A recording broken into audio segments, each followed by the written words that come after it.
I want to be clear. To any corporation that has not brought their prices back down, even as inflation has come down. It's time to stop the price gouging, give Americans a break. So these are not my words. These are El Presidente's. He does not know what inflation is, apparently. I don't know. So since he doesn't know, let's go to the experts. So let's go to an economist named Paul Krugman. I actually learned economics from his textbook when I was in high school, because we definitely should trust the experts. An inflation update. In the past, I focused on a measure that excludes lagging shelter and used cars as well as food and energy. Just to note that it adds to the evidence that inflation has been largely defeated. This was posted around September, and you can see the decline here. Inflation was at 7% in 2022, apparently, and has gone down a little bit to 2% in his little CPI model, excluding food, energy, shelter, and used cars. But why is he doing that? Why is he excluding the things that matter the most? You know, like food and shelter. Let's see. This is actually a common thing that economists do. It's not like something that he just pulled out of a hat for fun just to like make his party look better. It's actually a legitimate thing that economists do. It's a concept called core inflation. So in this article, Federal Reserve Bank of San Francisco, what is core inflation and why do economists use it instead of overall or general inflation to track changes in overall price levels?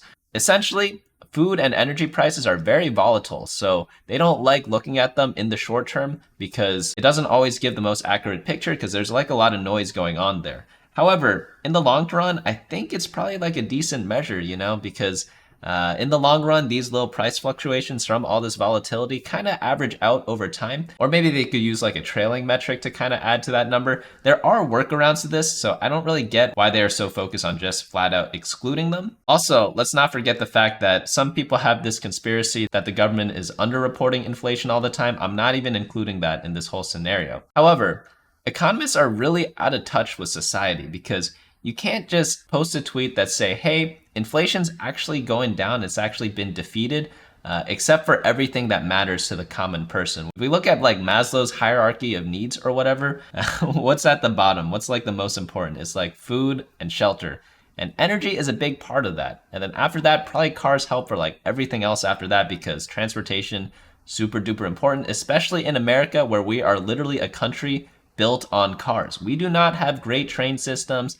We do not even have great public transportations within cities except in New York. So pretty much cars are like the main vehicle that people, I didn't even mean to make that pun, but they're the main vehicle that allow people to get to work and do everyday tasks because they're just that important. And when used cars, where they're inflated to the price of new cars at some recent times, you gotta address it at some point, right? It's been like a couple years, like I get it, volatility within these like categories that are the most important, unlucky, right? But that's literally what affects people the most. So you can't just tweet out and say like, hey, you're an idiot, essentially, right? Inflation's actually down, even though my halal truck now costs $11 instead of $6 for a chicken and rice. This is an actual example in the past couple years for me.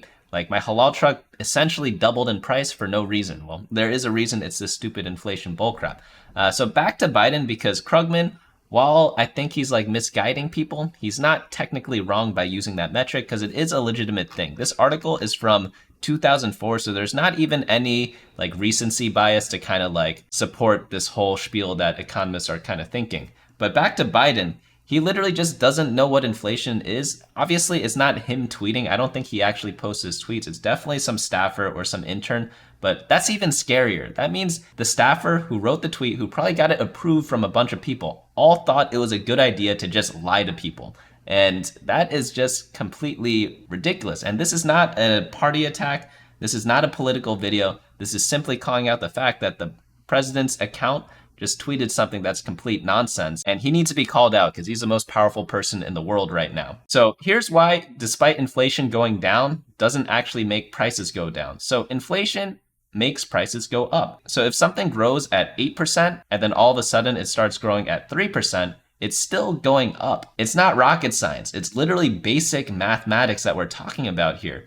So imagine if I have a clogged toilet and I am taking a dump. Maybe I'm eating a lot of vegetables or something like that, and I'm pooping 2 times a day. Toilet's gonna get filled pretty quickly and it's gonna go higher and higher and higher. If I reduce my number of poos to 1 a day, it's still gonna stack up.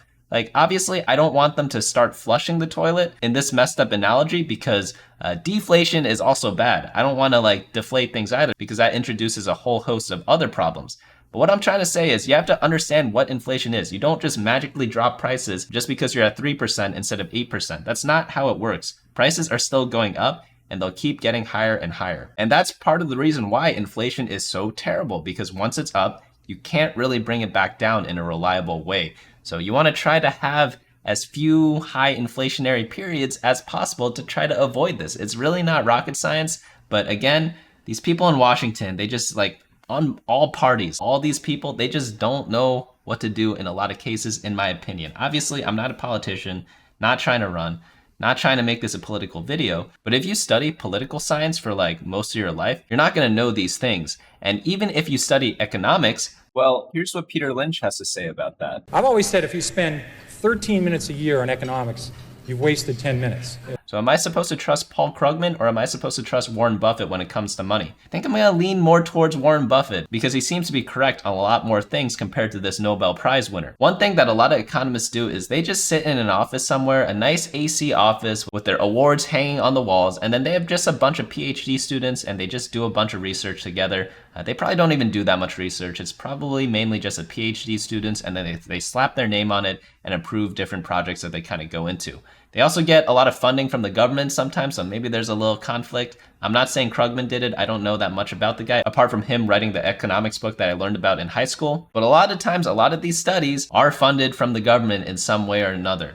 And there definitely is a conflict of interest there. And also, they don't actually go out and see the real world in a lot of cases. They just sit at their university, they're in their little bubble, and then they just like post stuff out there through their like journals or whatever. So it's kind of like exposing how out of touch they are when he tweets something like that without even explaining why he does it.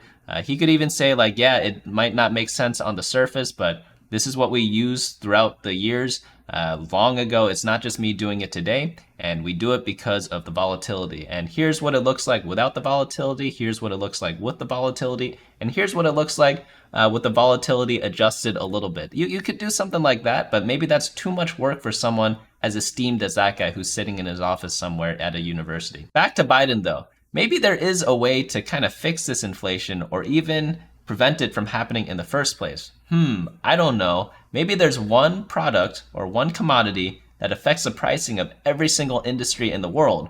Is that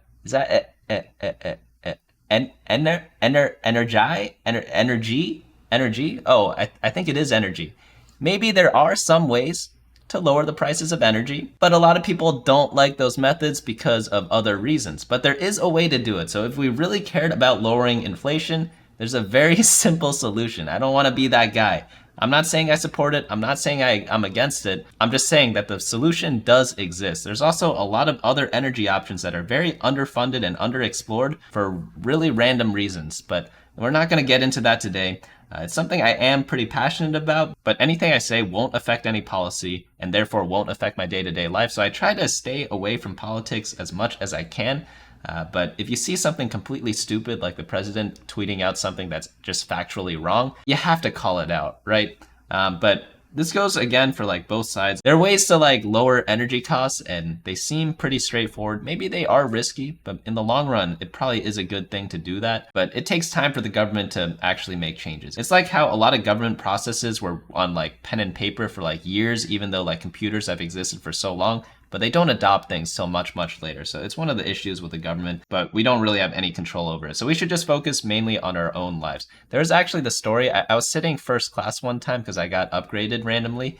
And I was sitting next to the person who was some higher up at the Department of Transportation. And then for some reason, we started talking about self-driving cars. And he said, keep in mind, this was like some like 70-year-old, 80-year-old. He said that I don't think they're going to actually allow self-driving cars for the next 100 years. I was like, really, that long? But like, we're pretty close right now, right? He was like, we might be, but they're not going to do anything about it till much, much later. So I don't know when self-driving cars will actually be a mainstream thing, but according to that guy, it's going to take a very, very long time for the policy to even allow it. So what I'm trying to say is the government's just really slow on doing things, and that's why you shouldn't trust them to like help you retire faster. You should take care of yourself, and if they give you a gift, great, take it, but don't expect them to help you out. You got to take care of everything yourself first. Also, if you invest a lot, inflation isn't the end of the world because ideally, theoretically speaking at least, the companies you own should keep up with inflation. A lot of people want to really do that. There are other ways to combat this through like specific bonds. Some are like inflation protected bonds, but you could do things like that if you're like super duper worried about this. But overall, as long as you're invested in something, literally anything, that's like the best way to beat inflation. Because if you hold dollars, like obviously the value goes down if inflation's higher, right? But if you own like an asset of some sort, it could literally be like a fish oil pill over here or something like that. Like just buying anything theoretically keeps up with inflation. Because if you buy a fish oil pill right now, like a bottle of it for like 20 bucks or whatever, and then the same bottle 1 year later after like a high inflation year is $25, like you technically made like a couple percent, right? But maybe they expire, so you have to like eat them. But what I'm trying to say is like literally if you own anything that's not a depreciating asset, you're pretty much protected from inflation on average. Like obviously some products are better than others, but just owning things in general is one way to kind of combat it. But that's going to be it for me today. If you want to find out more about how I retired early, check out this video over here where I kind of run through that whole thing.